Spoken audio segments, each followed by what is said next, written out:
Salute, comrades.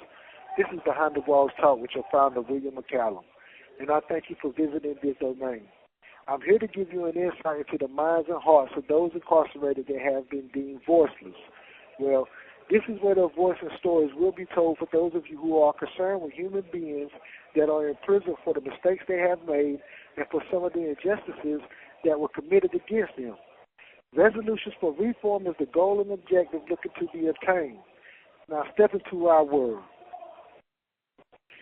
This is Behind the Walls Talk with your host, William McCallum, and I have a good brother here with me today, and he has a very interesting story that I think everybody would like to hear. So without further ado, tell the listeners about brother. This call is from a North Carolina correctional facility. What's your name and where are you from? My name is Clarence Bailey, and I'm from York, South Carolina. York, South Carolina. Now, look at that, y'all. Hey, what were you charged with, and how much time did they give you, Mr. Bailey? I was charged with second-degree murder and DUI, and they gave me 11 to 14 years. 11 to 14 years. Could you give me some details upon your case? Because, when we were speaking one time before, I know you were telling me that the guy swerved over in your lane. Yes, sir. Right after everything, man, it turns out that my motion of discovery that This call is from a North Carolina correctional facility. It wasn't everything that was said in the case, and as we started digging some more and my family started reading and stuff, it actually turned out that he was 75 to, I want to say, 80-something% in my lane. They charged me with crossing center and said I hit him, but now some investigators are saying that he hit me. And so they found beer cans in his car. They didn't do no autopsy on the body. And so they don't know if he was drunk or if he wasn't drunk. But they found beer light cans, like I said, Bud Light cans in his car. And they cremated him. Therefore, we can't do anything or figure anything out. And the story changes, I want to say 4 or 5 times, of where he went and what he was doing. And, man, it's just a big mess, and a lot of darkness is coming to light. Because, like I said, now they're saying he hit me, that I didn't even hit him. And they charged me with hitting him. That's terrible, man.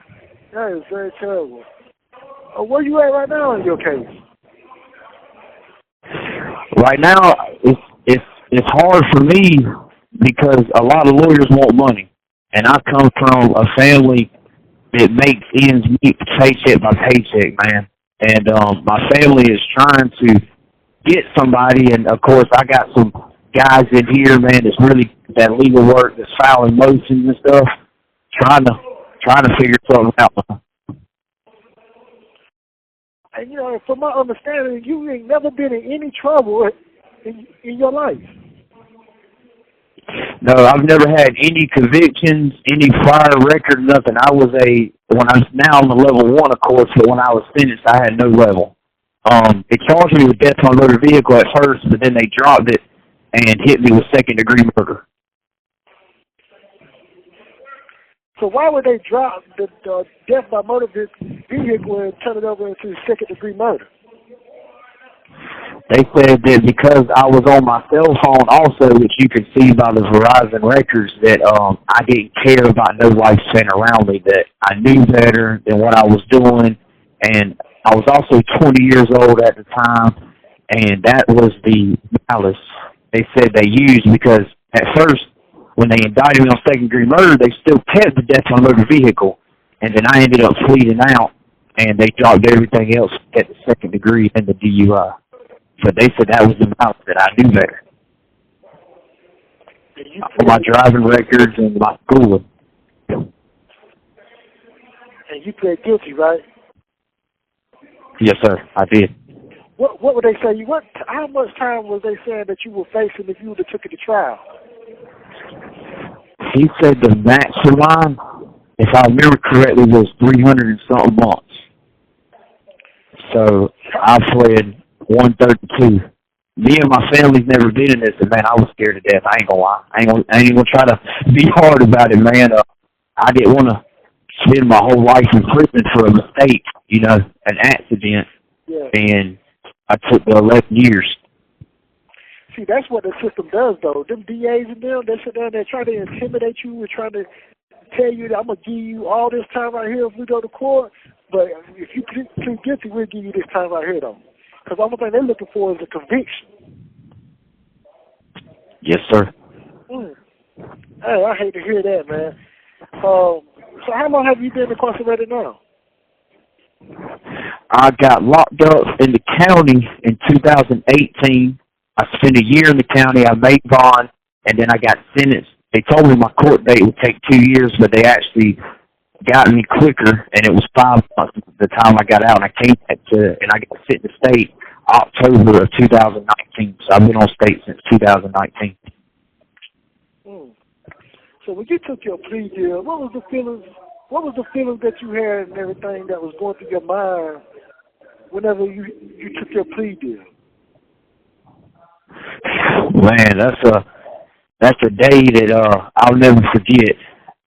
My mom and my family was really wanting me to take it because the way I was looking at it, I was like, man, when I come out of this, I can be 31, 32 versus 50, 60, and I'll get to see my mama and my dad and my kids, and still be able to be a father, and still have that chance to be a daddy.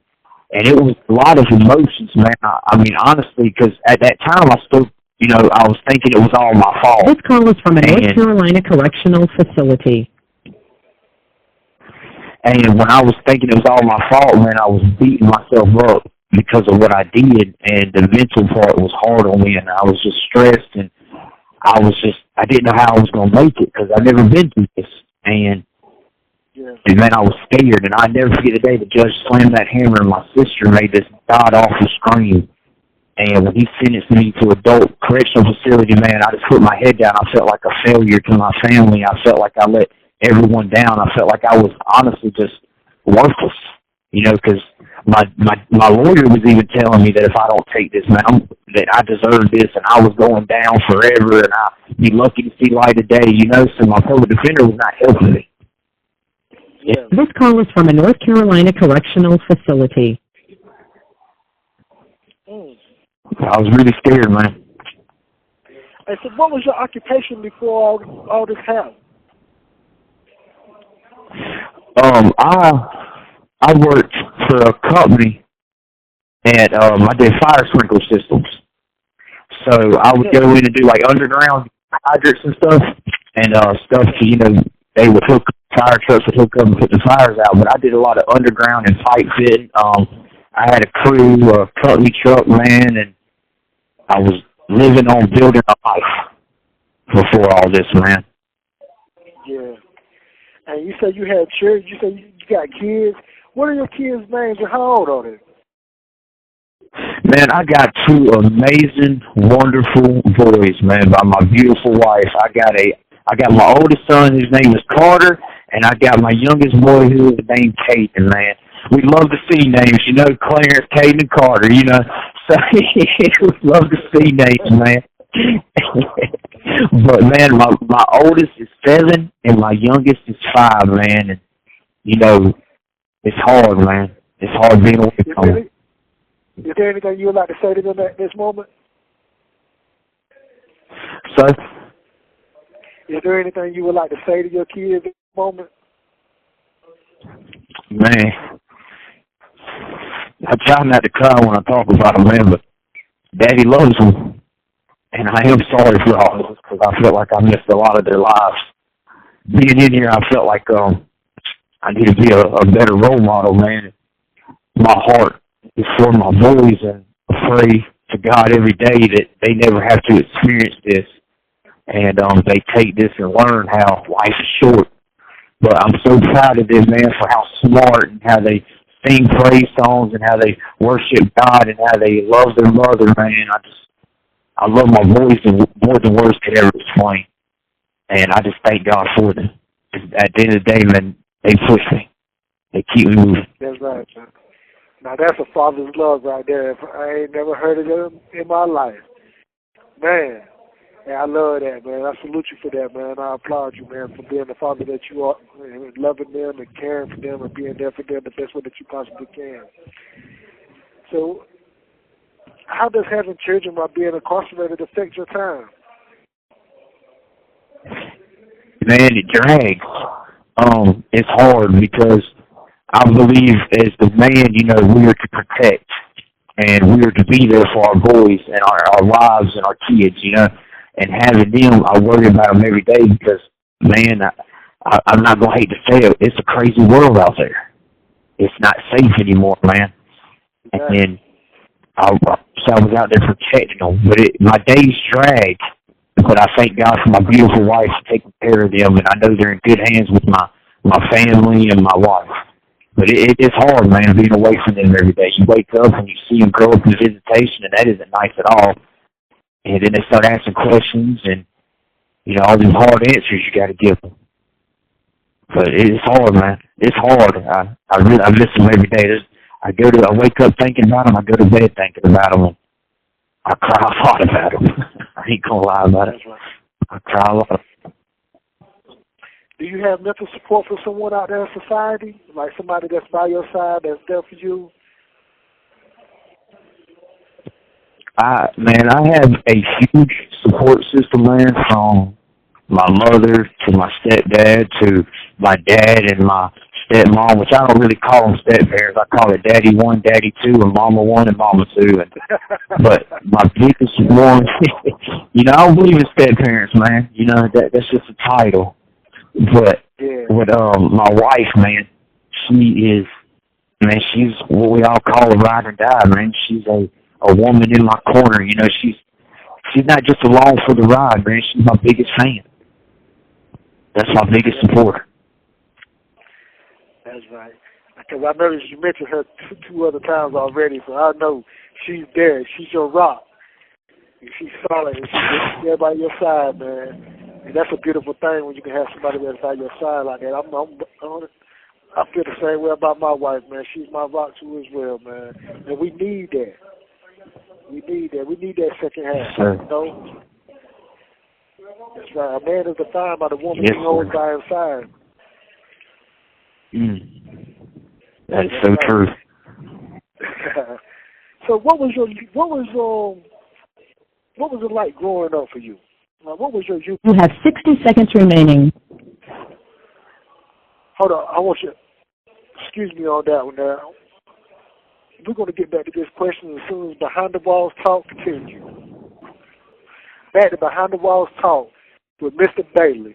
Hey, Mr. Bailey, I was asking you what was it like for you growing up? Man, I grew up in the country. I grew up around the animals and the trucks and the tractors and the gators and the four-wheelers, man. But growing up, man, in the country, to me, I love it because it's peaceful and it's quiet and you get a lot of free time, man. But drugs and alcohol has always been a thing in my family. And growing up around that, man, it was hard on me. But, man, growing up, man, I had a loving family, man. I did. I had a loving, like I said, I had two dads that loved me and two moms that loved me. And I had a grandparents that loved me, and they raised me to be the best I could, Yeah. But I was introduced to a lot of stuff also.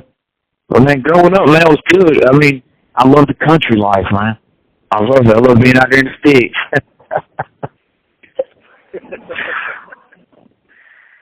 Okay. Let me ask you something what did you want to be when you grow up? When you was growing up, what was it that you wanted to be? You have a lot of kids that wanted to grow. They wanted to be lawyers. This call is from a North Carolina correctional facility. Police officers, firefighters. This call is from a North Carolina correctional facility. What was it that you wanted to be? Man, when I was growing up, That's been so long ago. You know, I'm getting old now, man. It's hard to remember that far ago. You know, I'm starting to get up there in that age now. All right, let me see. I wanted to be a firefighter, but I also wanted to join the Marines. I wanted to go to the Marines so bad, man. Yeah, I wanted to go so bad. I really wanted to. I wanted to fight for my country, for the freedom that I get, you know? Yeah. Yeah, you love your country? I do. I love my country, man. It's the best country I believe you can live in. That's right. That's right. Hey, I'd like to ask you a question, man. Like, what is it that you would like to say to the youth out there now that are being misled and find the life of crime intriguing? What can you say that can uplift them and encourage them to go in the right direction and live a positive life? Man, the only advice I could give them is to stay focused, man. Stay in school. Keep your eyes on the big things. You know, man, I'm a big reader of the Bible, man, and I love what Paul says in Philippians 3:13, man, and 14. You know, he talks about that he forgets those things which are behind, and he reaches forward to those things which are ahead. You know, and we go through a lot in life, man, and I believe a lot of things in our past, you know, if you stay so focused on your past, it's hard to see your future. You know, and I would encourage these young guys, man, to be better, to do better. And the only person that can stop you from achieving what you want to achieve is you. No one else can stop you. We are our biggest enemy, man. And I encourage you guys that life that we think seems cool when we're young, you know, that street life and running around with crime, man, it's not, because it's only going to end you two places, in here or in the grave, man. There's no way around it. So I would encourage the youth, man, to stay focused, man, and stay away from bad, cutting corrupts good character. Stay away from the negative stuff, man, and focus on the positive. That's right, Mr. Bailey. You definitely hit it on the money, man. Hey, let me ask you, get a little bit more personal with you. Have you had to deal with the death of any loved ones since you've been incarcerated? Since I've been incarcerated, yes, sir. I lost so far, thank God, I haven't lost a grandma or, you know, a parent or nothing, man, but I lost a cousin named Colby, and he accidentally shot himself. And me and Colby was a lot closer than people realize, and that hurt, because sometimes, you know, you think that if he was out there, you could teach them the right way, you know, to shoot a gun or carry a gun, you know. And if he was there, maybe it wouldn't have been this. But when I lost him, it really hurt deep, because I felt like I left him, you know. I should have been a good cousin and a good family member to help teach him, and he was so young, man, you know. But that's so far, man, that is the only, you know, like I said, praise be to God, so far in this incarceration, man, that has been the only close family member I've lost while I've been incarcerated. If you could speak to Kobe right now, what would you say to him, man? Sir? If you could speak to Kobe right now, what would you say to him? Man, if I could speak to Kobe right now, I'd tell him I love him. And he was an amazing dude. He had a wonderful personality, a wonderful character. And when he would come into the room at them Christmas parties or the family reunions, he just lit that room, man. And Kobe, I just tell you, man, you're a joyful person. You're an awesome individual, man, and I love you, bro. And I miss you a lot. That's all right, that's boy. Boy, you about tears in my eyes right there, boy. Yeah, that's serious, man, because I had guys that I've lost in my life, too, man. I had a lot of love for, man. You know, not only that, but I lost family members, too, man. Oh, man. Hey, will you tell the listeners behind the walls talk what a second chance in society means to you? Oh, man. Man, where do you even start with that, you know? That's a powerful question. A second chance would mean everything, man. a second chance in society that with my kids and my wife to be that daddy and that husband. Man, there's not enough money in the world that can keep me from wanting that. There's not enough things in the world that can keep me from wanting that second chance, man. It would mean everything for us more.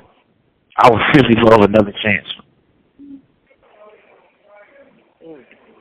That's right.